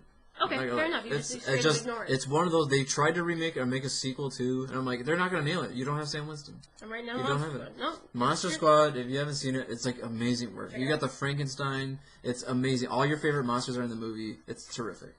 But, yeah, we'll leave that. That was a great list. That was fun. That's a good one to end off on, honestly. That was a good one. Monster Squad. I like it. Speaking of monsters, all right, we're now entering this is like one that we were looking forward to because this is what we call retro reel, where we give a movie that came out at least 10 years ago or even older, an updated review with new context. Yes. And I know we've been, and we could literally pick any movie. We wanted to keep the theme going of, the Jurassic World where man trying to manipulate nature. And for me, I literally went back exactly 10 years ago. Nice. And I want you to guess. I really want you to guess. I'm going to read a review. I read a lot of reviews, but I will only quote one dude. Okay. And he's not a dude. He's a straight-up man. It's Roger Ebert. Rest in peace. Love him. I want you to guess the movie he's talking about. This came out in 2005. 2005. Okay, 2005. Yeah. Alrighty. He says, yes, the movie is a tad too long, and we could do without a few of the monsters and overturned elevated trains. But it is so well done that we're really complaining, only about too much of a good thing. This is one of the great modern epics. And he said this in the 4-star review of this movie, which is a perfect review if you don't know Roger Ebert. In 2005. Yes. Think about that kind of review and think about what the movie was. I'll give you 5 seconds. Overturned trains. 5. It's not War of the Worlds. 4. Oh my god. 3. I don't think I'm gonna get it. 2. Oh my god, the pressure! Number 1. What is it? It is Peter Jackson's King Kong. You know what? My husband has been stumping for this movie since 2005. And they're right, it is too long. This is the thing. I didn't like. Obviously, you could go back to the 1933 classic, right. But I wanted to single this one out because it's just so well made. Like the original Jurassic Park, you know, like story wise, it kind of goes into like how we feed our sick need to be entertained, and that blind ambition that drives it to go find it. We all know the tale, but we're not going to go into that. This movie has it all. Like, seriously. Andy Serkis has a mustache. Yep. They have monsters, dinosaurs, Jack Black acting at a normal blood pressure level. But in all seriousness, like, this is such an ambitious movie, but most importantly, it has heart. Yep. Unlike Avengers Age of Ultron, that came out this year, this movie does not make a compromise between having action and having heart. We are huge geeks when it comes to animation, and Jackson did some of his greatest work on here, but he also did some of his best work crafting the environments for Skull Island. Like the village people scene is probably like if you remember the film, there's a scene where they meet the village people from Skull Island, and those are the only people I would ever party at the YMCA with. See, they look terrifying. And not only that, but he did some of his best work behind the camera, but what's most important, he did some of his best work taking care of his vision of the story. Yep. Like, according to old reports, studio executives at the time were expecting a 140-minute movie. When they heard it was significantly longer, they went in person to New Zealand, to Jackson, and said, dude, we need to see a rough cut. What the hell's going on? It's Peter Jackson. Are they surprised? No, I don't understand. He does this, and they're always good. Like, the extended versions are great. Yeah. But then after, like, he's like, all right, you want a rough cut? I'll give you a rough cut. After watching the rough cut, the executives were left so impressed they never bothered him again. Wow. And that's total... Kudos to the editor! Yeah, it's a total drop the mic moment for P-Jax. Heck yeah. This film takes its time to make us give a damn about the characters. From the dynamic of Ann and Jack Driscoll, and Jimmy and Hayes, to Kong itself. Forget about the studio taking a leap on a nearly 4-hour epic. This was Peter Jackson's first non-Lord of the Rings picture, which, in itself, the trilogy took 3 years to shoot. Right. So think about it. You're coming off a 3-year shoot, and you're like, I'm going to shoot... Maybe something probably, smaller. In my opinion, probably one of his best movie.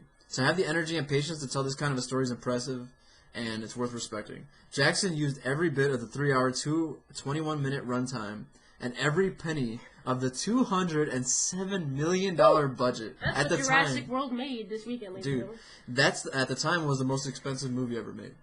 Insane. And like, did it make back the budget? I wonder. It had to. Right? Well, actually, they barely broke it. Internationally, it probably didn't. It wasn't like a major hit just because it was so long. Audiences were just like, "Oh wait, we have to listen to the movie." It's the only movie I remember seeing with my grandparents, and they definitely agreed that it was too long. And like, what I like so much about it is that the movie gives a damn about its audience. More importantly, it gives a damn about its story, which is why you and I should give more of a damn about it to watch the movie. And you know, in the film, I think it's kind of summed up perfectly when the character Hayes, the shipmate, and Jimmy talk about the book that he was reading, Heart of Darkness, was really about. And he says, "It's not an adventure story, is it, Mr. Hayes?" And he tells Jimmy, he's like, "No, Jimmy, it's not." And this movie, it's not just an adventure story. It's so much more. Absolutely. And, you know, check it out on demand. Check it out on Redbox. I saw it on demand if you have HBO or something like that. Probably. Check it out. It's an amazing movie. It's 3 hours long, but every part of it you could tell he really wanted it to nail it. He just wanted to nail it. And you just gotta go in with a fresh look. If you want to be appreciated as a movie-going fan, watch this movie. I agree. Show Me the Monkey. I bet you had that written down. I did. Yep. I don't know how I follow that up, honestly.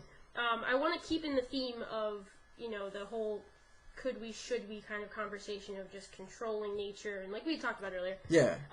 For me, the movie that I'm going to stump for, a little bit shorter, because I don't feel I might, I mean, you had notes upon notes, I'm not nearly as prepared. I just really wrote what I was going to order for you. This is how I am, though. Yeah.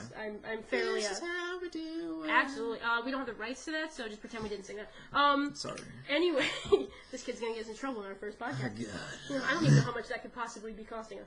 The movie, long story short, the movie I'm going to talk about is the 2001 film, Steven Spielberg. Oh. I'm doing air quotes because I know what she picked. I'm looking at her screen. Yeah. He air quoted me, and I was like, I don't know if that means he knows, and I'm pretty sure it does, but I'm still learning how to speak Adrian. It's AI. Yeah. And this movie, I first watched it when I was probably in high school. So I didn't see it when it first came out. I was like 13 when it first came out. Not a lot of people did. No, and it really it was not exactly a hit. It was riding off of the Haley Joel Osment swing from The Sixth Sense, and the kid's still really talented at this point, and he does a great performance in this movie. Yeah. But what I like about it, watching it again as I'm older, is I appreciate there's a lot of themes going on. First of all, it's essentially, in my opinion, sort of a barely 21st century adaptation of Pinocchio, honestly. Yeah. He wants to be a real boy. Yeah. The thing is, there's a conversation about adoption, and my husband comes from, he's adopted, his brother is biologically from his parents, and it's like that dynamic, they have a perfect family relationship, obviously, but that dynamic is tweaked to the extreme in this movie, and the kid from Lizzie McGuire is just like so evil, but we won't get into that.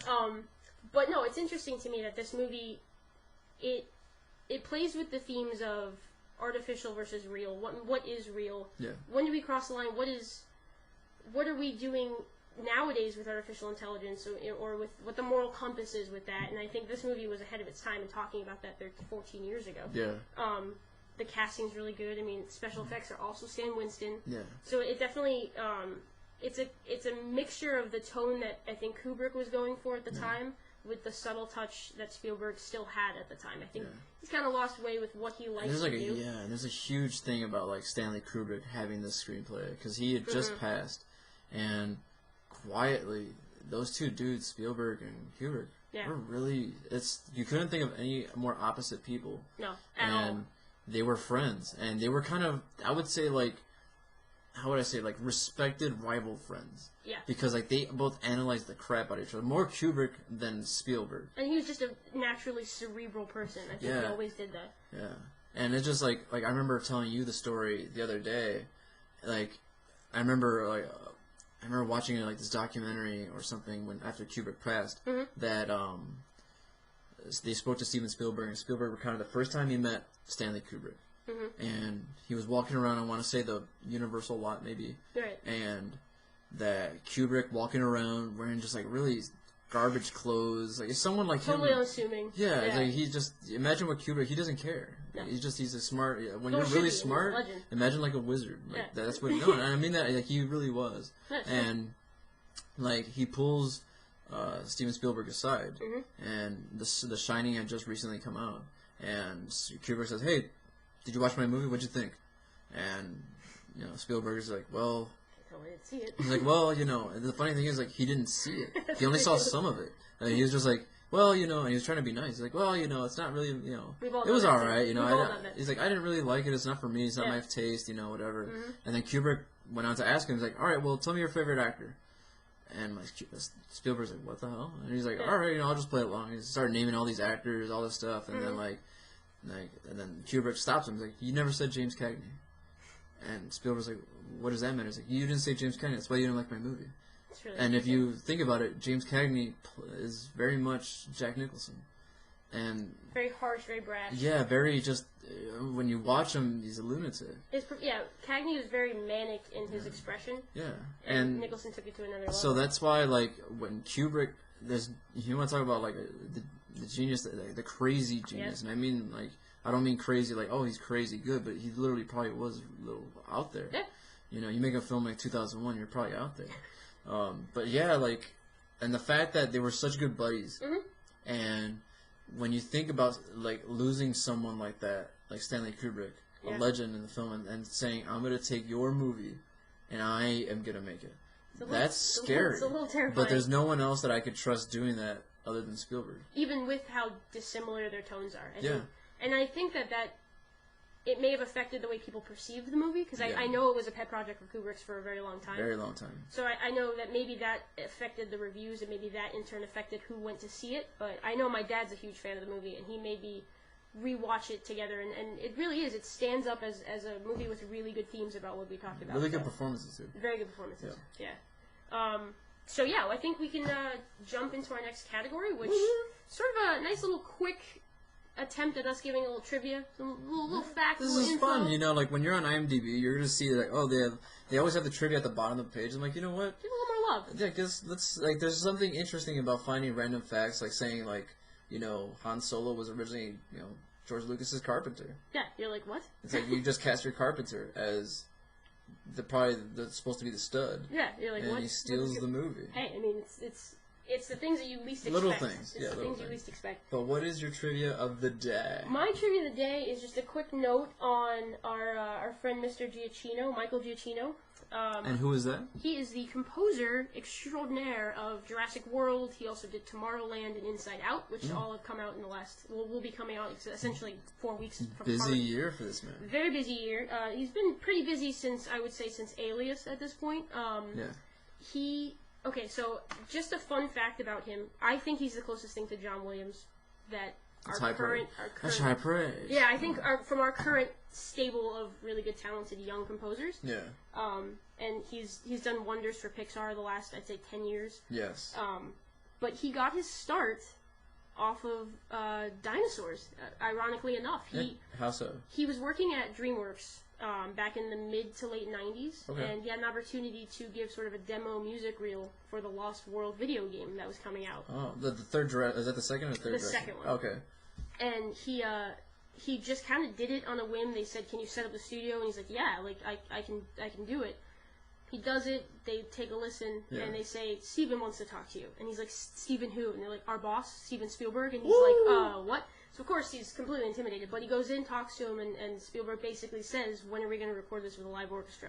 Wow. And it just so happens that in that moment, obviously, having Spielberg's endorsement's big enough. Yeah. But to know that someone who may not have had his huge break yet, J.J. Abrams, was playing that video game. Oh. And happened to hear the score and was like, "This is powerful. I got to figure out who did this." And in that weird, crazy, random happenstance that is life. Yeah. He called him and said, "Would you like to work on Alias?" J. Jonah Abrams. That's not his name, but yeah, that's what I always assume. It's pretty awesome. J. Jonah Jameson. That's amazing. So it's just a little side note. It's less trivia and just more like, I mean, it'll never come up in a bar trivia question, but I think it's interesting. I'm a little bit of a music nerd when it comes to that stuff. So. And believe me, you guys will find that out over the weeks, especially next week. It's going to be a very interesting show. It definitely will. Yeah, well, we'll finally define out what our niche is. But mine is not as intricate as yours. No, it's cool. No, not at all. And it has nothing to do with the themes that we're talking about today. Just totally because I just really felt like talking about this movie. No worries. All right, just a typical day in history today. In 1884, the first roller coaster in America opened. 1884? Yeah, think about that. Shoot. That was like a Civil War ago. Yeah, but guess where it was made? Guess where it was the first one? Was it in the Northeast? Yes. Okay. Yes. I'm just going to say Connecticut because that's where we are. It's not Connecticut, thank God. But it was in Coney Island. That's awesome. Coney Island, I New York. Known that. And, you know, name your favorite film ever based out of Coney Island. It involves baseball bats, hardcore lesbians, and a bunch of orphans. What are you talking about? You don't know it? I might have to take this out. I have no idea what you're talking about. No, I'm serious. No, it's... Oh my God, I'm surprised you don't know. I feel like the word association's throwing me off. Alright, it's all good. 1979's The Warriors. I've actually never seen The Warriors. Oh my gosh, okay. That's why you don't know. Okay, so there's you can tell that there's a genre of movies that I'm just completely out of my element. That's all good. No, and that's fine. It's really... Wait till we get to animated movies. It's a cult classic, and that's the thing, like, it's a lot of people have seen it now. Like, if you grew up in an inner city, you've seen this movie. Mm-hmm. Your uncles, like, relive it because they think they're hardcore. But, no, it's a great, great movie. If you haven't seen it, go watch it right now. It's been quoted a lot recently. Oh, yeah. Like, Warriors, come out and play. I mean, just watching the NBA Finals, I feel like people are just subconsciously saying it. Oh, yeah. Posting it on Twitter all the time. Exactly. But I saw that interesting fact today. I'm like, you know what? It gives me an excuse to talk about the Warriors. Absolutely. Not the ones from Golden State. No, the movie. But I'm talking about the movie. But get some interesting facts about it.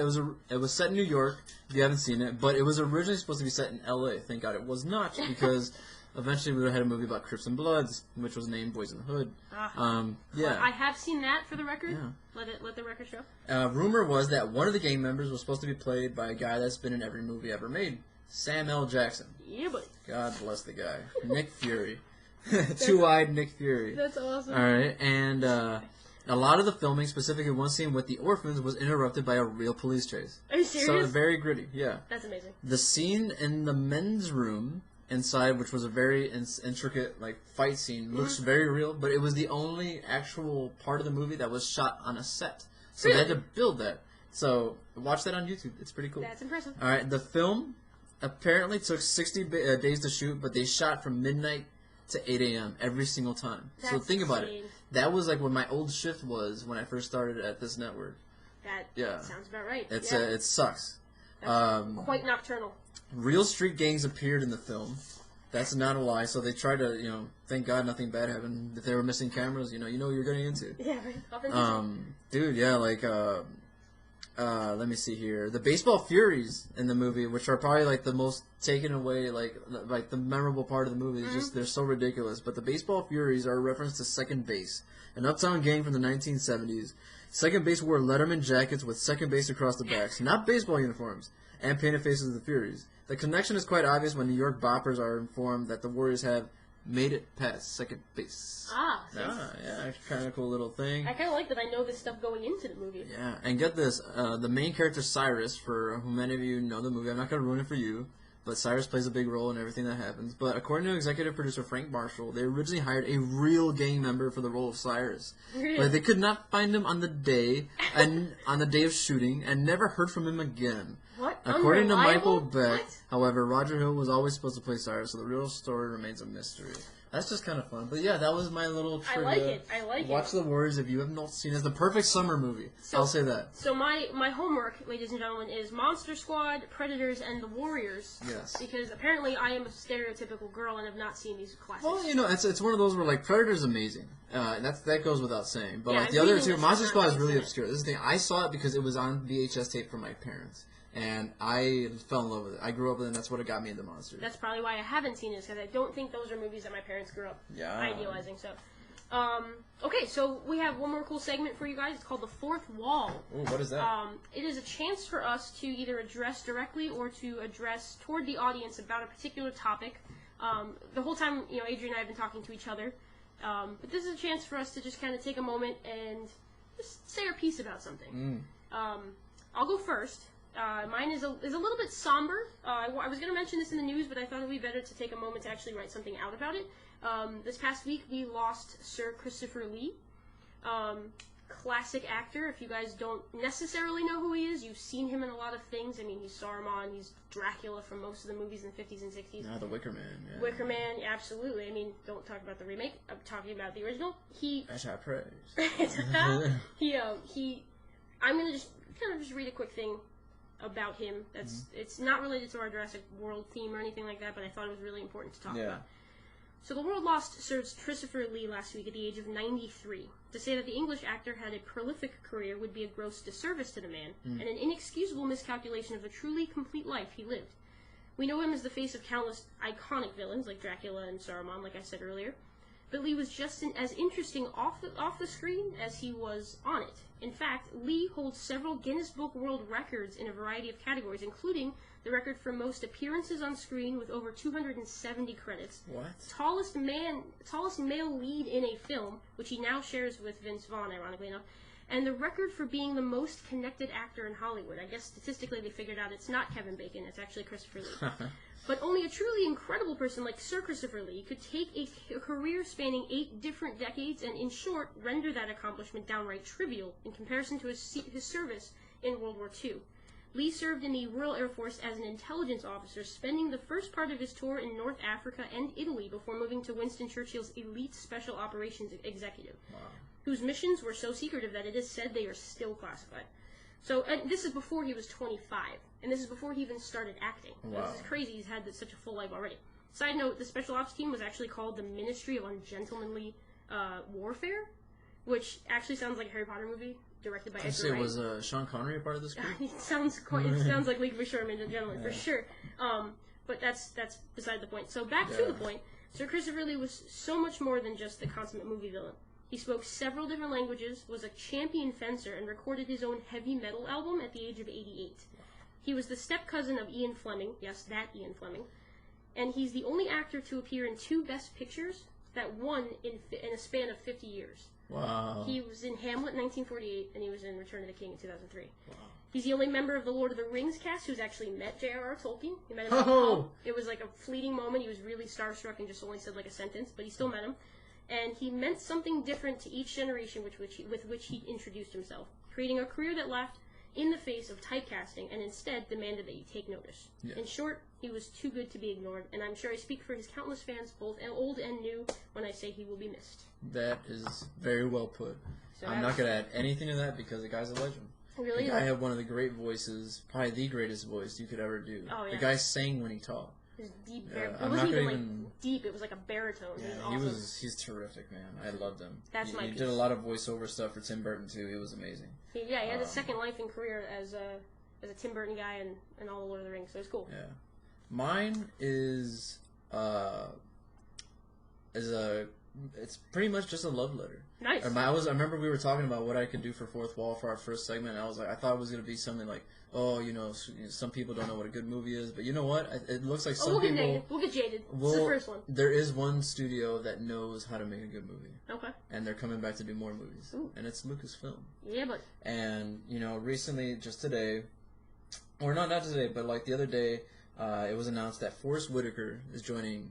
He's joining Rogue One, the first anthology movie for the Star Wars universe. Yep. And just look at the cast lineup right now for Rogue One alone. Felicity Jones, who just came off an Oscar-nominated performance in The Theory of Everything. Ben Mendelsohn, if you guys don't know, he was in The Dark Knight Rises. He was John Daggett, and he was also in that movie with. It's escaping me. I always remember because it's one of my favorite movies from the last 10 years. The Place Beyond the Pines with Ryan Gosling. You have Diego Luna, who's probably one of the best actors out there that you have never heard of. He's been in a lot of stuff too. And the director for this one is Gareth Edwards. If you haven't seen the newest Godzilla, it's really good. It's really, really well done. Great sequences. That's just one movie, and what this tells me, and obviously you take the notes of what we talked about earlier with Michelle McLaren trying to maybe directing the Boba Fett Han Solo movie. Right. You have J.J. Abrams doing the first Star Wars movie that we've had in over 30 years. Yep. You have the big stars returning. You have all this stuff that they're doing. The stars are aligning for sure. You see what they do with the video games. Thank you so much for giving a damn. Yep. And it's one of those things, you don't have to be a geek that's I have to see all the Star Wars movies. No. For me, what the movies mean to me is to be able to go somewhere else, mentally and cinematically. And Star Wars was one of the first movies that you could sit there and say, my dad saw it, my uncle saw it, I saw it, and my son's going to see it. Or my daughter's going to see it, my mom, my aunt. It doesn't matter.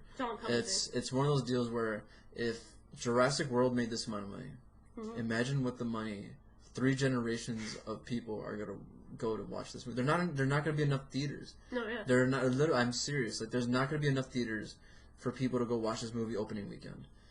High praise. It's one of those deals where, and that's why when they bring in talent like this, to me it's exciting because as a fan it shows that they give a damn. Yeah, they validated your fandom. Yeah, Marvel is starting to kind of bastardize the fandom of their viewers. Their pace is just too high. They're starting to kind of water down everything they do. If you look at the difference between the first Iron Man and the recent Avengers, I didn't like Avengers: Age of Ultron. I didn't. I thought it was forgetful. It was the thing. If it was an '80s action movie, yeah, cool. But it's not. It's a Marvel Cinematic Universe movie, and they didn't get the tone right. They didn't at all. And so for me, the fact that Lucasfilm's we don't know if this next Star Wars film is going to be good. We really don't. We can sit here and say, oh, they have everybody back and everybody's saying great things. But the thing is, they're doing the right things to tease the crap out of us. Brad Bird, who most recently directed Tomorrowland, which I liked. Yep, and me too. Who also directed The Incredibles and stuff, was originally supposed to be directing the J.J. Abrams Star Wars movie. He's just so in demand. Yeah, he's so in demand. He's one of those underrated directors, and he is good at you don't get asked to do a Star Wars movie unless you're Josh Trank and walk away. Right.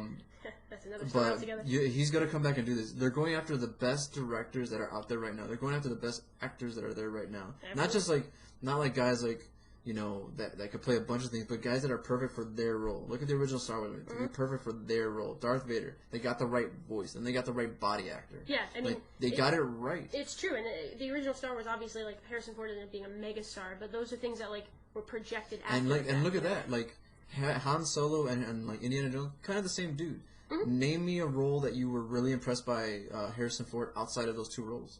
It's true. He's made good movies, but they weren't necessarily those specifically because of him. So then that goes a testament to like Lucasfilm knowing who they want for what they're trying to do. Which is it's not just like they're in control of their products. Yeah, and it's exciting, and that's why I say applause to you, Lucasfilm. Absolutely. It's kudos to them for sure. I'm excited, and it's a good time to be a geek right now, with all the comic book films and all that stuff. But Completely nothing's gonna touch Star Wars. Nothing. No. It's gonna break every record known to man. I'm serious. But December can't come soon enough. Oh my gosh, I'm gonna watch the trailer again. Yeah, I saw it in the theater when I watched Tomorrowland. I saw it for the first time in the theater, and I got chills. I was with my roommate watching Tomorrowland, and I was watching it, and I'm just like, oh, man, dude, like it's special. There's like moments. There's like serious moments in that trailer.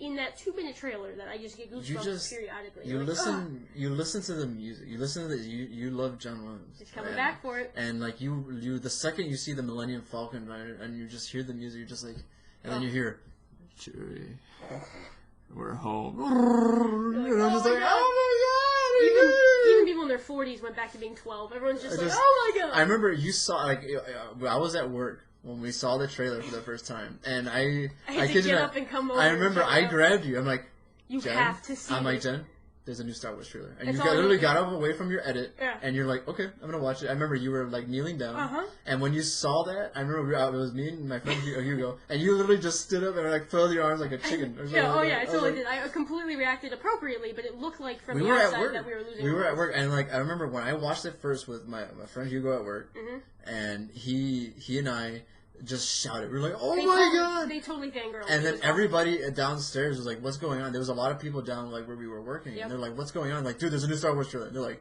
a lot of people don't give a gram, but like then all of a sudden, like they saw how excited we were. They're like, "Send us the link," and everybody was like, "You hear just." The enthusiasm spreads like wildfire. I was so excited. We saw it like 3 or 4 times after that, and then I just went home afterwards, and in the car, I was so overcome. That you're just like half the views on YouTube are probably. This is the first time. It's like sure. This is the first time we have seen Han Solo. Yeah. Like it's one thing to get like Luke Skywalker and all that stuff. Yeah, that's cool. It's really great. But the thing is, everybody knows the story that Harrison Ford was not. You know, he didn't want to be associated with those films. Yeah. He didn't. Now he's back. And now he's back, and that's what's most exciting. That's why Comic-Con's going to be amazing this year because Star Wars is taking over Hall H. And for you who don't know what Hall H is, it's like where the big movie that year goes, and they do their presentation. It's Marvel has traditionally always taken over, but now Marvel is not even there because they're like, you know what, Star Wars, do what you do, do what you do. You know, that's a separate conversation for another time. But you know, just thank you, Lucasfilm. Absolutely. I wish you would have hired me. This time. There's we'll hope that happens. But yeah, that was my fourth wall segment. Thank you. I love it. Yeah, thank you. So we'll give a little love to Christopher Lee, R.I.P., and just, you know, Lucasfilm, you're doing the thing. You're doing the thing. Yeah, so this pretty much wraps up our first episode of Exit Only Theater. It was long, but it was fun. Yeah, I mean, it's a work in progress, and the good thing is we've loved every second of it, so hopefully you guys have enjoyed some moments as well. Yes. Next week, I know that we are kind of thinking a little animation. This is the thing. We're hinting at animation because that's our thing. It's definitely our forte. It is our thing. We love any kind of form of animation, and since Inside Out is coming out, yes it is. We're going to be reviewing Inside Out. And as of the recording of this podcast, it is sitting at Rotten Tomatoes at 100%. So that's out of 40 plus reviews. The last 100%, purely 100%, was Mad Max. Yeah, and I think it dipped to like 98 after like a couple of trolls decided. And if you haven't seen that one, you have to go see it now. Yeah, that's been like the running thread. We've been just trying to like motivate people to see that. Mad Max is amazing. That has to be seen in theaters. But side note, going back next week, a little bit of animation, possibly mixed in there somewhere. Yeah. And we'll yeah, man. I think we're excited about it. I think this is fun. I hope I'm not gonna lie. I'm excited about this podcast because you and I both have had rich conversations. And just, we want to get the film community, like, obviously there's a podcast for everything. Absolutely. We, personally, just, if you like movies and watching it from a movie fan perspective, like, we'll try to get technical based on our background of expertise. But we're just fans. We're just fans, man. Like, just listen to us talk. You know, chip in on social media and let us know what you want. And if you have any questions, we'll try to answer them on here. Just, get at us, man. Thank you for joining Exit Only Theater. Absolutely. And for Adrian, I'm JP. And wait, where can we find you on social media? Oh, see, okay. So on social media, we're at Exit Only Theater on Twitter, on Facebook. Yes. On YouTube as well. Yeah, check that out. We're not on Instagram yet, but that's just because we're not really... Tell your friends. Eventually, you might see my sexy face. I mean, eventually. Yeah. That's a slow rollout. No promises. Yeah, it's a slow burn. Yeah, it's like, oh my god. I don't know what he's doing over here. Yeah. We've gone loopy at this point. I think we're starving. I'm upside down right now. So for Exit Only Theater, we'll see you next week, and see you when the credits roll. Bye.